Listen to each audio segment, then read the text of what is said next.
Thanks for joining us for another Rider Nation Station presentation, brought to you through the generosity of the following fine sponsors.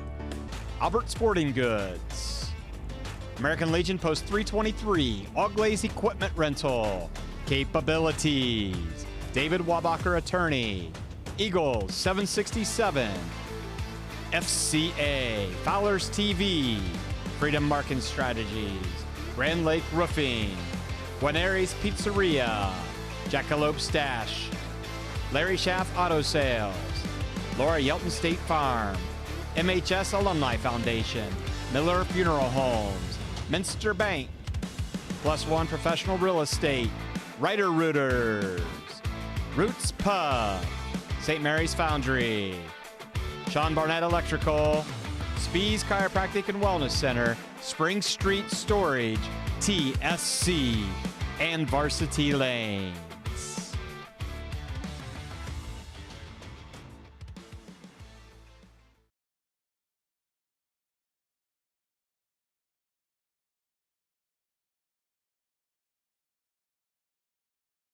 Hey, Rider Nation, Doug Spencer here with Joe Ginter at Gintley Stadium. Joe? Thanks. Why? Well, thanks for being here for our first Floyd Keith Invitational and Wiffle Ball Championship, or Wiffle Ball Championship. There's quite a dispute going on how to pronounce it. Why? Well, I don't mean to have to give a plug right away, but my new book, The Christmas Couch, which is maybe out as early as next month. Start a new Christmas tradition, make your Christmas merrier, read The Christmas Couch on your couch this Christmas. But anyway, researching it, I came across some old city recreation articles and photographs in the Evening Leader. The trampoline contest was a yearly thing, and I saw a picture of that. That's spectacular. And it spurred more memories of Floyd Keith, who started City Rec. Even before it was City Rec, he was having a wiffle ball tournament going into his senior year of high school at Armstrong Park. Two-man teams, very unusual rules there were, and they're very different, and they were just a big hit, and a lot of fond memories of it. Was that two-man teams as well? Two-man teams as well. Other people involved in City Rec were Peg Larkin and Joanne Liming and Charlotte Duncan, and later on Buzz Howard. If you don't know, Floyd went on to get assistant coaching job at Miami University, and then on from there to quite a career coaching at Howard. He was executive director of the Black Coaches Association, and then he was in Rhode Island, and he was at Colorado, and he was at Indiana, and it was just he made summers fun for us as well as the others. So when he was doing this, was he in college? He was in college. This was his summer job, and he hired by the city. Hired by Skip Bachman was in charge of the fields and stuff, and he must have got a budget to hire these people, and it was mostly in the mornings, but they would have trampolines, and they would organize games, and we would have Olympics at one point, East versus West, and tennis contests, and it was just and then in the afternoon you went to the pool. Or what years are we talking about here, Joe? The first one that he did going into senior years was he was only a junior, was probably 1964. And he graduated in 65. So in high school, he started the wiffle ball. He started the wiffle tournament. ball, and that escalated, I'm understanding, to the city recreation program. It's just so many memories. We got ribbons, and we'll probably be showing you. I've sent you a lot of photographs to show about everything we're talking about here. And probably very well attended. Oh, it was just. I mean, that was probably what kids look forward to during the summertime. Yes, it was. You just got up and fast you can, eat your breakfast, and get to City Rec. And then you got all these kids in the background here. I moved to Van Wert, and I don't see, moved closer to my wife's family after retiring from teaching, and I don't see my friends that often, and talking to classmate Scott Steinecker, who retired and lives in California. He wanted an opportunity to see some people, and currently he got stuck at a tarmac in Santa Barbara, and his Denver connecting flight got canceled, so he's not here, but many are. You can see in the background, games are continuing. The rules have changed. We do not run bases anymore. Most everybody here is over 65. We had a nurse, but the nurse had to go to work. There's a dinger. There's a dinger. The winner, the two-man teams will each win this trophy, and for everybody else, we do have certificates of participation. You know how we used to love these certificates of participation. So everybody doesn't win the trophy, but these are hard to hang on your Letterman jackets. But yeah. Joe, you said kind of the impetus for this was doing some research for your book, and we'll touch base about that here in a bit. But how about the project at the community library, along with the financial support of some locals and the St. Mary's Rotary, for the digitization of the newspapers up from the beginning of newspapers in St. Mary's there to 1978 as we speak, and how easy it is to find what you're looking for and the importance of a local newspaper. The convenience of doing it at home makes it able to find, because at the time, you go to the library, the time just flew. Yep. And next thing you know, you had to go. Or a lot of times you like to do it at night. And so, yeah, it's just a fantastic opportunity for people if they take advantage of it. And you got to get the hang of, you got to spell the things right, what you're trying to research, and have the right idea what year, what month, and that really helps. And if you go to the St. Mary's Community Public Library and scroll down just a little bit on their homepage, you will find a link to this search resource. And, you just put in quotations, Joe Ginter quotations, and there's going to be just millions of hits when that happens. And you can even put the date range that you're looking for and, tie in the theater a little bit into this interview. And they're still working on it, so not all the years are there yet. Right. They still need a little more funding, I understand, so that they can get beyond 1978. But we just found a musical that was done. Actually, a gentleman from New York found it as he follows the theater and my page and was talking about this. And he was looking for a specific musical operetta that was done in the theater, and he found it. The lead into it and the review of it, and it was February 22nd, 1896. And so I think there's some interesting things to come because of being able to find some neat information very easily on that resource. But I just wanted to make that plug because, you were able to find a lot of great pictures and information about City Rec. Motivated me, as well as my research, to put on this event and see some old friends that I haven't seen for a long time. There's people, like I said, we have one sitting on the tarmac in Santa Barbara, but they've come from Columbus. And where are you from? You're Middletown, aren't you? Middletown, Ohio, all the way up to Van Wert. How many total participating in the Floyd Keith Invitational? We had about the same people who were just watching and people participating, about a dozen watching and a dozen participating. Do we have not counting the wives, a clear-cut home run king yet? Well, I just lost that title. Oh. My middle name is now Slump. But I was doing good. But now Bill Krugh and Terry Ruppert seems to be the favorites. They just won the winner's bracket. Joe, let's go back in time. That you talked about the City Rec and all of the great events that kids in the mid 60s into the 70s had with this and wiffle ball. I played not extensively, but I did. It was more of a pickup game in our backyard versus something organized. And my brother Rich in a tennis. Yep. A tennis. You got a picture of him, yeah. Or I think I saw he and Kurt Clark were third place finishers there. But is wiffle ball kind of a lost art? Today in 2025, do kids still play wiffle ball that you're aware of? Not that I'm aware of. I think there's more concern with how to pronounce it.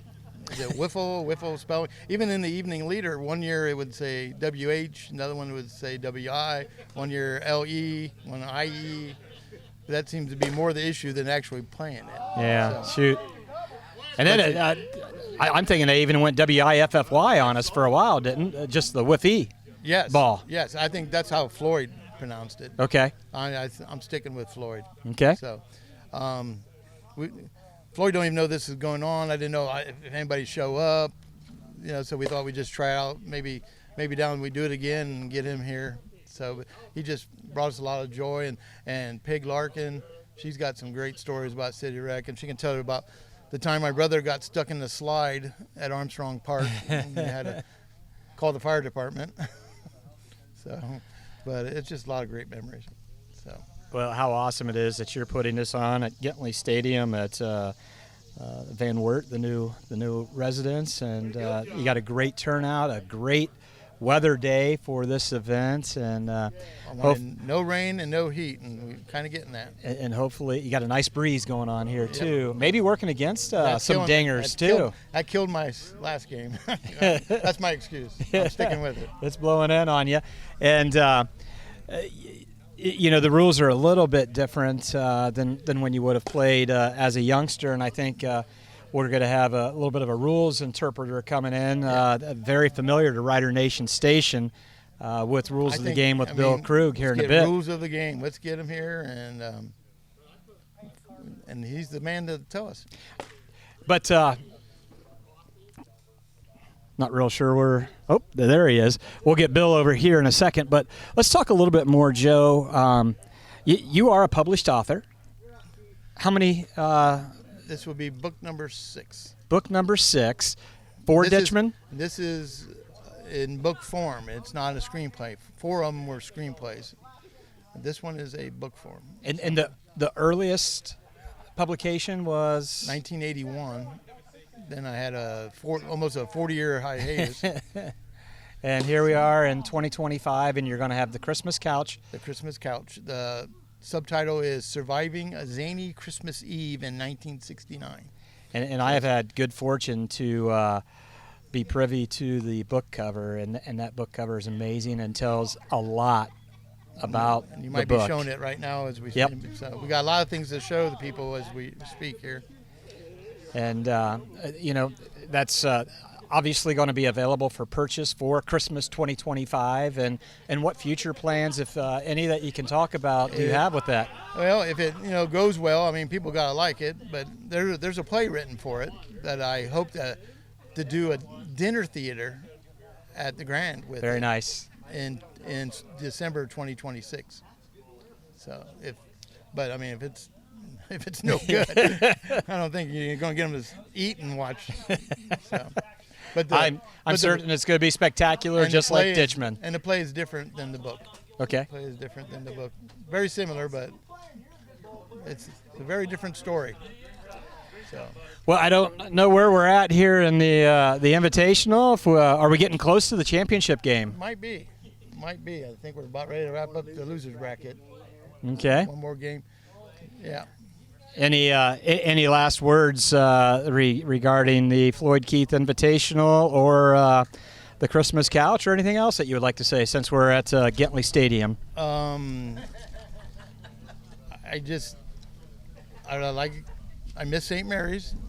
I get there as often as I can, but the Van Wert people and St. Mary's people are both just down to earth, genuine, wonderful people, and I appreciate them both.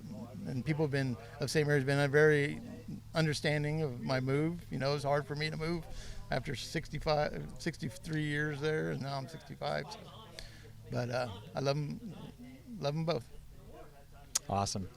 Well, Joe, thanks for everything that you do, helping make St. Mary's what it is. I think it's very important that people don't forget about the past of our town. And I think you do a great, phenomenal job of getting people to remember the days of St. Mary's 60 years ago. Yeah, it's so important to have your memories with you and cling to them because you need them and when times are tough and you're trying to enjoy the struggles of life.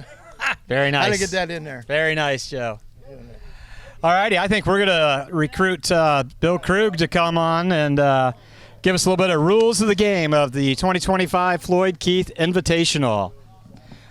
Bill Krugh, last year was his inaugural season with Rider Nation Station, doing rules of the game with Bill Krugh for football. We're bringing that back, and look forward to hearing what Bill has to say about the interpretation of rules on the gridiron. But right now, Bill, rules of the game interpretation of the 2025 Floyd Keith Invitational. How'd you do today first? Well, so far the tournament's still going on. My partner Terry Ruppert and I, we're in the we won the winners bracket, so we're in the finals. As soon as they play the losers bracket out, we've got whoever wins the losers bracket for the Floyd Keith Memorial Tournament Championship. Excellent, excellent. So, as you can see in the background, and the second camera view as we're doing this interview, it's a two-man team, and take it from there, the rules of this invitational, Bill. Sure. It's a two-man team, and you have your own pitcher. Your partner pitches to you. Okay. Okay. The other two, the opposite team, they both play the outfield. Now, the ball either has to go over the fence or has to hit the fence in the air. If it hits the fence in the air, it's a double. Okay. If it goes over, of course, it's a home run. But if they catch the ball in the air, it's 2 outs instead of 1. It's a 3-out inning, half inning, but if they catch the ball in the air, that's 2 outs, so you only have 1 more at bat. Nice. And if the ball rolls dead, it's still an out. The only way you can get on is if the ball hits the fence in the air or it goes over the fence. Okay. I'm asking for a friend. Can you strike out? No. Okay. Whew. I might take a few swings then. But all you have to do, okay, here's the funny thing about it is you can swing and miss, and it doesn't hurt you. But if you just nick the ball, fouls goes over the catcher's head, you're out. You're out? Yeah, you get one swing where you've made contact with the ball, and it has to either hit the fence or go over or you're out. But you can swing and miss, and it doesn't hurt you. Okay. But if you foul it off, that's an out. So I had any more rules before I ask my next question? No, that's basically it. Okay. I don't know if the camera can catch the tree out there. If the ball hits in the tree, it's a home run, no matter what. And I think I saw one of those. I think I've got some footage rolling right now regarding one of those shots stuck in the tree there. So I did ask Joe when he was here if there is a definite home run king. And he said he was there, but his nickname is now Slump. Who is the definite home run king so far? Well, so far, Terry Ruppert has been the hottest. He's luckily he's my partner, and he's put on some surprising power. Nice, nice, Ruppert. Surprising power, yeah. And he's blasted quite a few so far. There's a long out by Quelly. And that's 2 outs there. And that is a 2-outer, yes. Because he caught it in the air. Bill, we were talking about the 1960s with Joe and Floyd getting the wiffle ball at Armstrong Park. What memories do you have of the wiffle ball and City Rec overall? City Rec was absolutely great to grow up in it as a kid in St. Mary's. I mean, they took good care of you. You played games. It was just with your friends, guys you grew up with, guys that I'm still growing up with, 67 years old, and I'm still growing up with these guys, Fabulous memories, but the one wiffle ball memory I have is I got 3rd place one year. My partner, Mike Hensley, he lives in Walpole now, but Mike Hensley, good friend of mine, him and I finished 3rd place to Joe and Jeff. Joe and Jeff Ginter, I think, won it, and Mike Hensley and I got 3rd place, and we played just to the east of the tennis courts, the old tennis courts. Remember the concession stand for the football field was out there, and that was dead center field. So you had to hit everything to the left against the tennis fence, the high tennis fence. Anything to the right of that, you were out, unless you were left-handed, and then we switched it around, and they played right field instead of left. And so wasn't there a big pine tree in that vicinity? Yeah, but it didn't. It was right there by the concession stand, the old concession stand. So you could get it in that tree, but you played it out. You played it. If you hit the tree, you still played it. I'm going to go back to a rule interpretation question. because I just saw it and it made me think of this. So what if as an outfielder, I go to catch that ball and I drop it? It's an error on me. Is it just an out? It's just an out. Okay. If it doesn't hit that fence in the air or go over, it's an out. Yep. So instead of a 2-outer, it just became a 1-outer because I'm a bad fielder. Exactly. Okay. Yep. Excellent. Any other memories, Floyd or City Rec, that you want to share? I have a great City Rec story. We started out behind the old McBroom gym, okay, and Charlotte Duncan and Roger were in charge, and they had said, okay, this Thursday, I'm not sure what day it was, but this week we're going to make a trip out to the beach. We're gonna walk the railroad tracks from right here and walk it out to the beach, to the first beach, and have a picnic day out there. So we're doing that, and two good friends of mine at the time, still are to this day, Al Solomon and Tim Sullivan. The three of us graduated together. We grew up together, and we're walking along the tracks. We're actually on the tracks, and we were out there. If people can remember where Happy Humpty Restaurant used to be. Sure. We were directly way out there behind. We were past West School already. Yep. And we're walking, and Roger and Charlotte and the rest of the gang that was walking out, we had our beach towels and stuff. We were walking out there. They were down. They weren't walking on the tracks. They were down right beside the tracks. And all of a sudden, the three of us together, we stopped, and oh my God, there was a man laying across the tracks. He's dead. You know, we're 12 years old. Right. Roger. So Roger comes running up, and no cell phones at that time or anything, you know. So I think it was Al had to run up to Happy Humpty Restaurant and call the police. Oh my goodness. You know, and so they brought out, to get there, they had to bring out one of those old on the railroad tracks. The two-man. The two-man gurney, you know, and that's how. He wasn't dead. We thought he was dead at first, but he wasn't dead. He was just really 12 years old. I can't remember exactly what all happened. He was across, but his head was on one side of the track and his feet were on the other. And they put There's a dinger. The squad come, you know, like I said, they come out there, put him on a gurney, and off they went. And then we continued our day out to the out to First Beach and had a good day, good time. There's a lot of stories in that story. I mean, imagine today telling parents you're going to trek from downtown St. Mary's along the railroad tracks out to the First Beach, and everything will be fine. That's a great story, Bill. Yeah, that's what happened. But the stuff that we did behind, let's see, I got a couple ribbons. I got one for Wiffle Ball, like I said, and I think I got one for, you know how the parking, what are they called? What are those called? The concrete. The concrete. Where you barriers, Yeah. Well, we had bicycle races, but we also had agility drills. So Roger would time us, and you would ride your bike, your own personal bike, through those around so fast, and he would time us, and then we got ribbons for winning stuff like that too. So they did a great job. Our city rec in the 60s and early 70s was awesome. It was awesome to grow up like that. And such great names that are referenced there with City Rec, with Floyd and Charlotte Duncan, Roger Duncan, Peg Larkin. I don't know. Tom Yangling. Yeah. That's awesome. That's awesome. And they had stuff going on at West School, East School, but it was really at Armstrong's Park. Okay. And then behind the old high school, junior high. You know, at 3 different places going on. Yep. I have some memories at West School. Weren't there 2 baseball diamonds that were by West School? There were 2, and then they even built a third. It ended up being 3. There was one right at the turn off of Spring Street.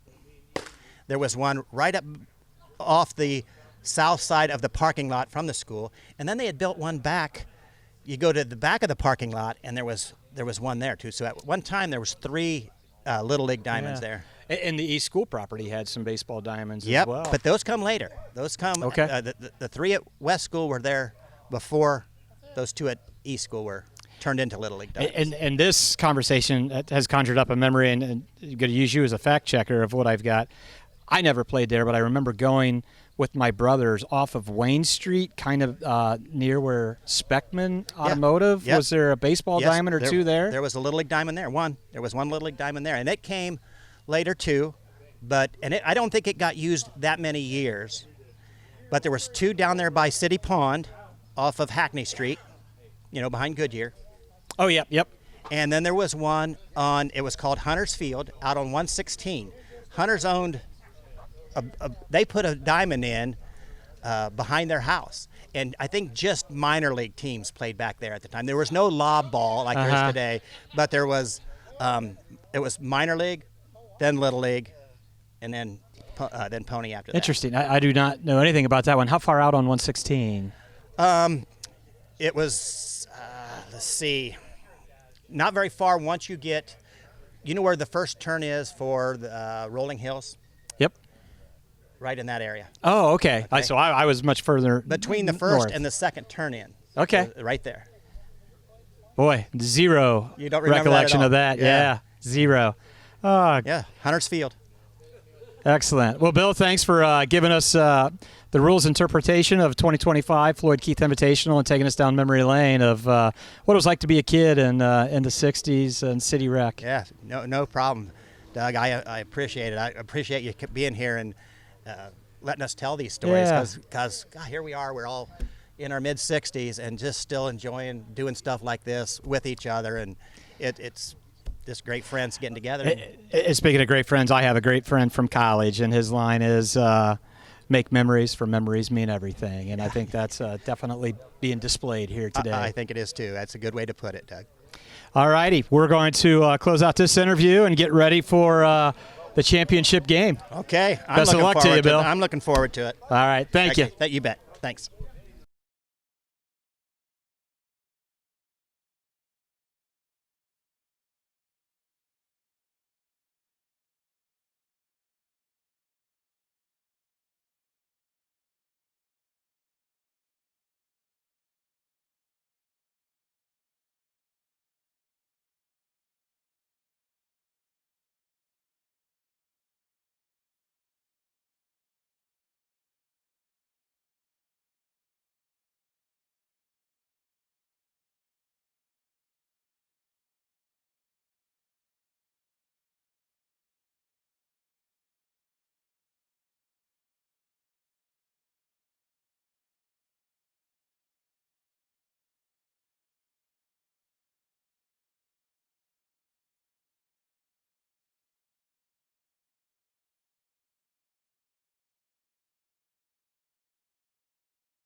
All righty. This is what it's all about. The Floyd Keith Invitational Champion 2025. Ruppert, class of 78. Starting now. Swing, and he gets the first one out. That son, he has been hot.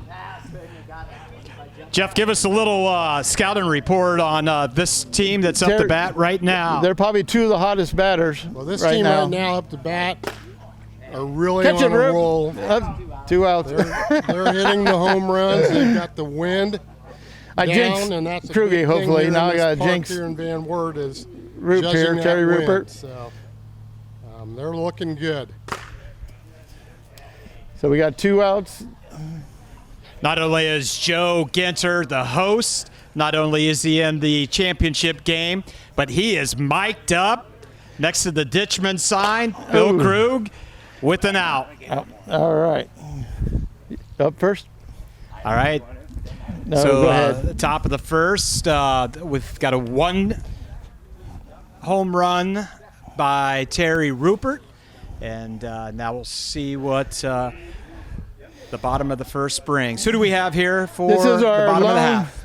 Lone Van Wert participant named Roy Ringwald, or you could say Roy Hobbs if you want to. That's what I'm hoping for. Roy Ringwald up. He's going to smash that one over, sports fans. Jeff, going back to you about Roy. What have you seen from Roy today? Well, I know in our game, he's the one that came back and got him back in the game. Joe hit a couple I'll find homers, out. And they beat us in the bottom of the fourth, so they're a team to be reckoned with, that's for sure. And Joe makes another out. Brother, making that sound like it's a habit, Joe. Oh, that's right. Ringwald back up, hailing from Van Wert. Last time up, he put it over the fence over Ruppert. Terry Ruppert, Bill Krugh in the outfield, 1-1.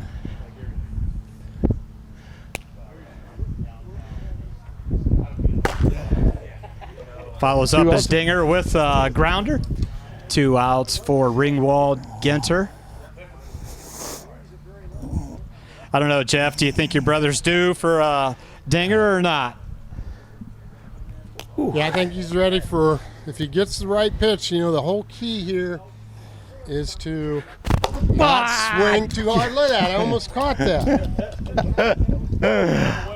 I noticed they're using the hard balls that fly further now, so.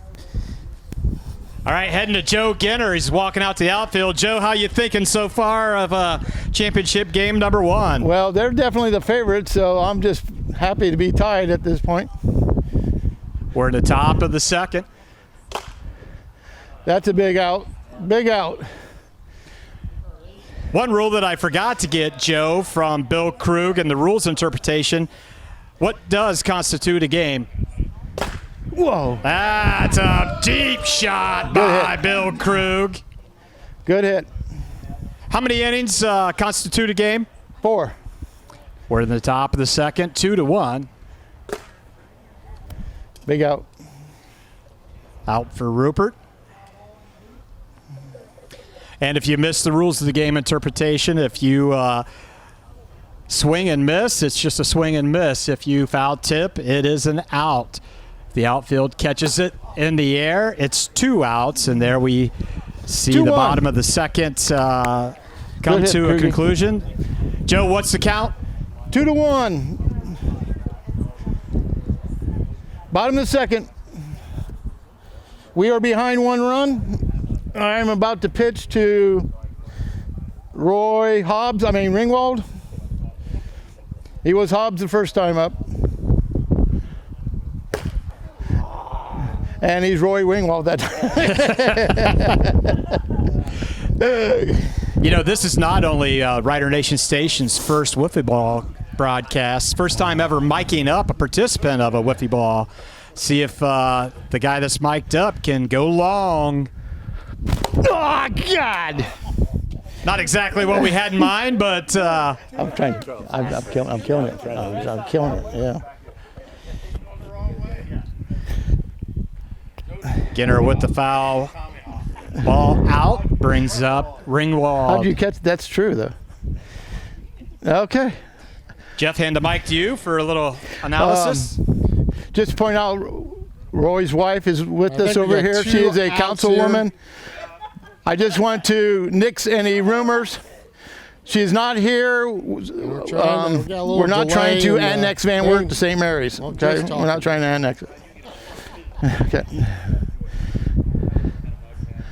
Nope. There's a short fly, that'll be the out. That's 3 outs. In the inning. Doug, one thing that Floyd would always say between games was a close one like this, he would say, this is another Floyd Keith barn burner. Okay. Okay, we got to stay with these guys. We're down 1. Yes. Oh, good. Easy grounder to Ginter out in the outfield. So the top of the 3, the Ruppert Krugh team is up 2-1. Is that correct, Joe? That is correct. We can't let them get another one. Goodbye. Here's a slow motion. We can't let them get another one. Krugh pitching to Ruppert. Ruppert's going to try to go long, but there's Ginter at the fence by Ditchman. And that is going to result in the bottom of the third coming up with a 3-1 lead for Team Krugh Ruppert. And Jeff was given a little bit of info that you maybe are one of 2 Galen Cisco recipient award winners that are here today. Yes, I am. I won it in 1970 as a member of the Leonard IGA Reds. So, perfect. 2 outs. Nice catch. Dang. Leonard's IGA was down on the way to Goodyear. I think off of Wayne. Yeah, Greenville, exactly. Shekinah Temple, correct. Yes, we were 14-0. Had quite the team. And here comes another one to the booth. 4th inning.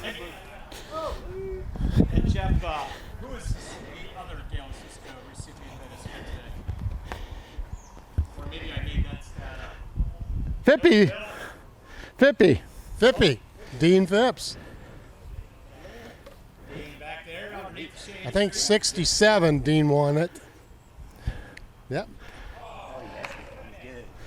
He's cold. Breeze of air. It's the only chance we got that he's been cold. And I've been cold.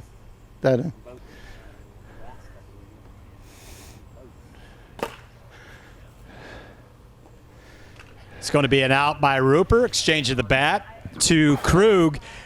Might be wrong on this, but Krugh's gone back-to-back on dingers.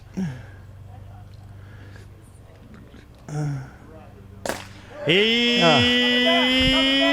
got a trifecta of dingers. Bill Krugh. Yeah. If you were out here, the fence would have been down. Little, I don't want to say it was controversy, but I heard Bill Krugh didn't win the Galen Cisco Award because of Jeff Ginter. Let's wait for a white one. Well, Bill was a heck of a ball player. Played for the Tigers. I can't remember who sponsored We got to get hot them. like we did that first game. Lampert Meat Market. That's right. So, but he was a heck of a shortstop. I'm happy, man. I've had a blast, Good hitter. This a lot of good filming players is great, isn't it? in 1970. A lot of deserving players. So I was lucky to win. So Bill and I were talking about the different Little League diamonds in St. Mary's. Jeff, did you have a favorite one? I like. I think it was diamond number 6. It was a new diamond that they put into. 2 outs school. One of the. I think I'm asking. Diamond, I don't know. But the ball seemed to fly out better there. Hunter's Field, I did not like, Roop. No, too many things growing out of the ground. Speaking of growing, that ball's going. Ruppert over the fence. That was our biggest fear. That Terry Ruppert getting hot again. Team Ringwald Ginter in a deficit. Who is that guy? Bill Krugh. You may know him from Rider Nation Station's Rules of the Game. Look forward to those broadcasts this fall. I figured they just want a certificate of participation. Ruppert's going to bail out. Ringwald Ginter with a long out there. Joe, I hate to say this, but I lost count of the score. We're behind. 5-1. 5-1. Bill looking to make it. He does. 6-1. 6-1. Are there any scouts present tonight? Holy smokes, sign that guy up. The guy working up the biggest sweat today is retrieving all the balls over the fence. Who is it? Thank you. Oh, Toddley. The 1971 Wiffle Ball champion is picking up the ball. Looks like Wilson. And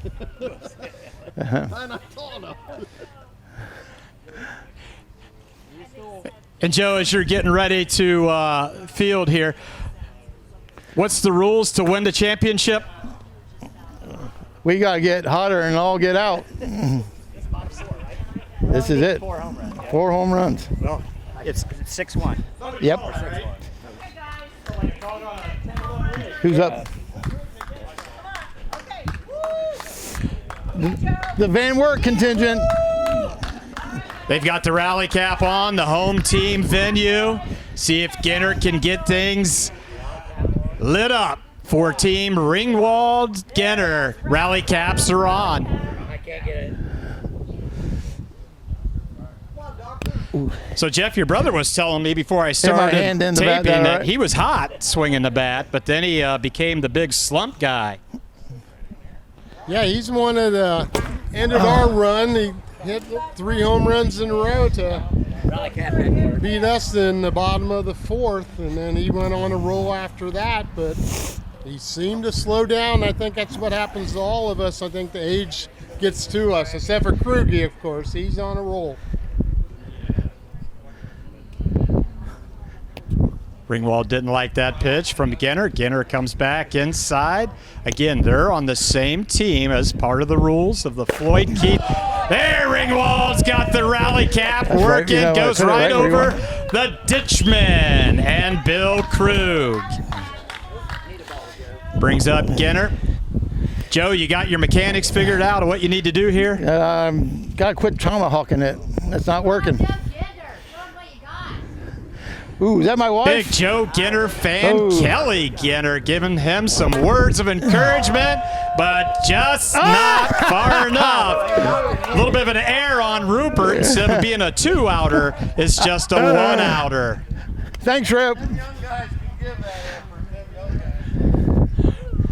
Ringwald, Joe's referring to him as Hobbs right now, hoping to go back-to-back dingers. We just have another Van Wert person to enter the field there. Little hazing of the pitcher. Ooh. Not quite the distance. And that is it. We got the winners here. Nice game. Winners of the aren't you glad you came? 2025 Floyd Keith Invitational. Terry Ruppert and Bill Krugh. Let me get your awards. Oh, I stay mic'd up. The commissioner of the 2025 Floyd Keith Invitational preparing to make his presentation Kelly, to the winners. Just inside. Yeah. I need it. I have to give it away.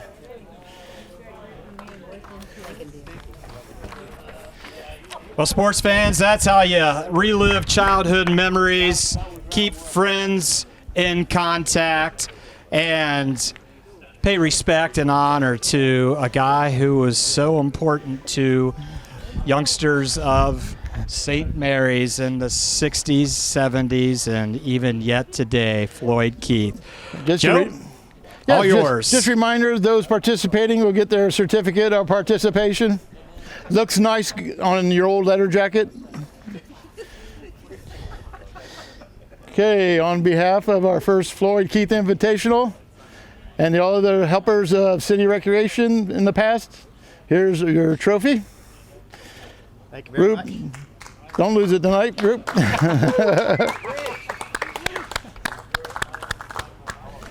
Yeah, just special thanks too, for past years of City Recreation, Buzz Howard and Julie Ewer, Peg Larkin. I mean, there's several others that I'm probably forgetting, but they did a hell of a job for us kids back in the day.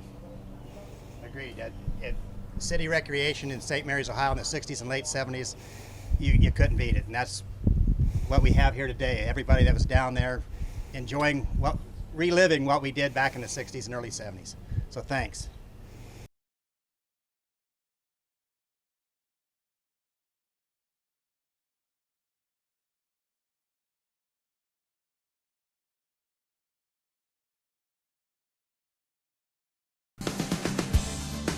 Thanks for watching another episode of Rider Nation Station. Help us help you by subscribing on YouTube or following us on Facebook.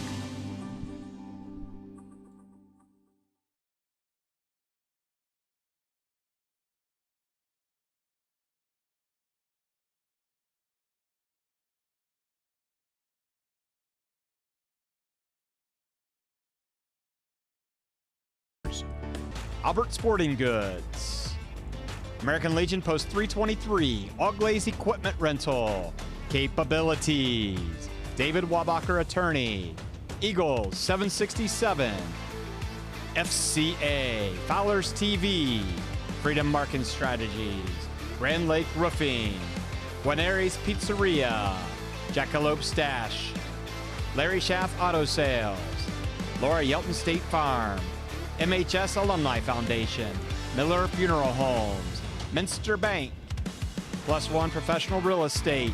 Ryder Rooters. Roots Pub. St. Mary's Foundry. Sean Barnett Electrical. Spees Chiropractic and Wellness Center. Spring Street Storage. TSC. And Varsity Lane.